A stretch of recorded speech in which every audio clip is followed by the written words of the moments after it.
छत्रपती शिवाजी महाराज यांच्या जयंतीनिमित्त अहमदनगरमधील भिंगार येथे सकल मराठा समाजाच्या वतीनं भव्य दिव्य अशी शोभायात्रा काढण्यात आली आहे। छत्रपती शिवाजी महाराज यांच्या जयंतीनिमित्त अहमदनगरमधील भिंगार येथे दरवर्षीप्रमाणे यंदाही सकल मराठा समाजाच्या वतीनं भव्य दिव्य शोभायात्रा काढण्यात आली। ही शोभायात्रा भिंगारमधील विजय लाईन चौक ते वृंदावन मंगल कार्यालयापर्यंत काढण्यात आली। आमदार संग्राम जगताप यांच्या हस्ते या रॅलीला सुरुवात करण्यात आली।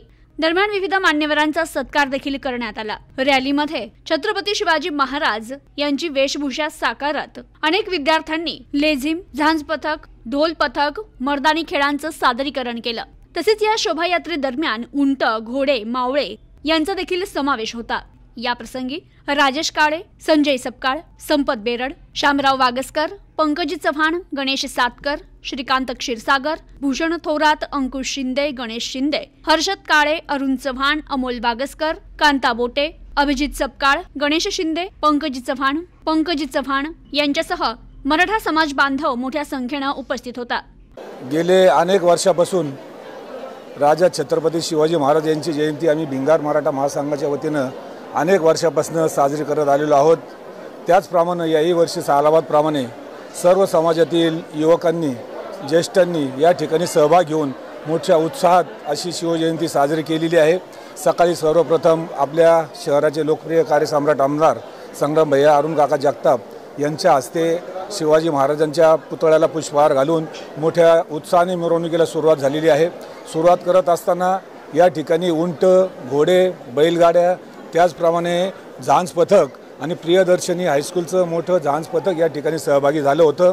हे करत असताना समाजातील सर्व युवक, महिला मंडळ यांचा मोठ्या उत्साहात सहभाग या ठिकाणी जाणवलेला आहे आणि 1 वाजेपर्यंत संपूर्ण शांततेच्या वातावरणात या मिरवणुकीला कुठलंही गालबोट न लागता डिपार्टमेंटने देखील मोठ्या उत्साहाने आम्हाला सहकार्य केलं आणि प्रत्येक समाज बांधवांनी या ठिकाणी सहभाग घेऊन त्यांचा या ठिकाणी सहभाग नोंदवला।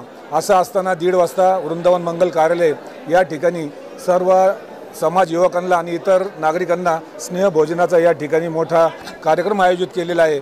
त्यासाठी सर्वांनी या ठिकाणी सहकार्य केल्याबद्दल मी त्यांचं मनापासून आभार मानतो, स्वागत करतो। त्याचप्रमाणे जरांगे पाटलाचं उपोषण या ठिकाणी असल्या कारणास्तव शिवजयंती करायची का नाही हा संभ्रम निर्माण झाला होता, परंतु स्वतः जरांगे पाटलांनी सांगितलं राजा छत्रपतींची आपल्याला शिवजयंती मोठ्या उत्साहात साजरी करायची।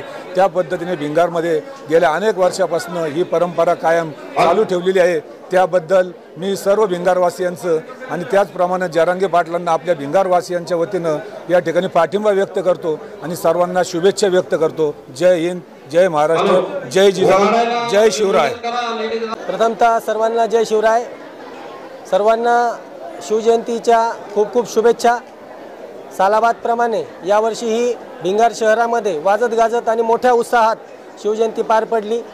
या शिवजयंतीमध्ये सर्व या भिंगार व परिसरामधील सर्व महिला भगिनी, सर्व पुरुष मंडळी आणि लहान मुलांचा खूप मोठ्या प्रमाणात सहभाग होता आणि याचबरोबर वृद्धांचा पण खूप मोठ्या प्रमाणात सहभाग होता। हे काम करत असतानाच समाजातील प्रत्येक स्तरातील लोकांनी अध्यक्ष म्हणून मला खूप सहकार्य केले आणि ही शोभायात्रा खूप मोठ्या प्रमाणात वाढवण्याचा त्यांनी मला सहकार्य केले आणि त्याचबरोबर आता जे नियोजन चाललं आहे शिवभोजनाचं तेही सहकार्य सगळ्या समाज बांधवांच्या सहकार्याने झालेलं आहे। मी त्याकरता या शिवजयंतीनिमित्त सर्वांना शुभेच्छा देतो आणि जरांगे पाटलांच्या आंदोलनाला आणि जरांगे पाटलांच्या उपोषणाला यश मिळो असं छत्रपती शिवरायांच्या चरणी नतमस्तक होऊन त्यांच्या उपोषणाला मी पाठिंबा देतो सर्व समाजाच्या वतीनं। जय हिंद, जय शिवराय। प्रतिनिधी अनिकेत गौडी, न्यूज टुडे 24, अहमदनगर।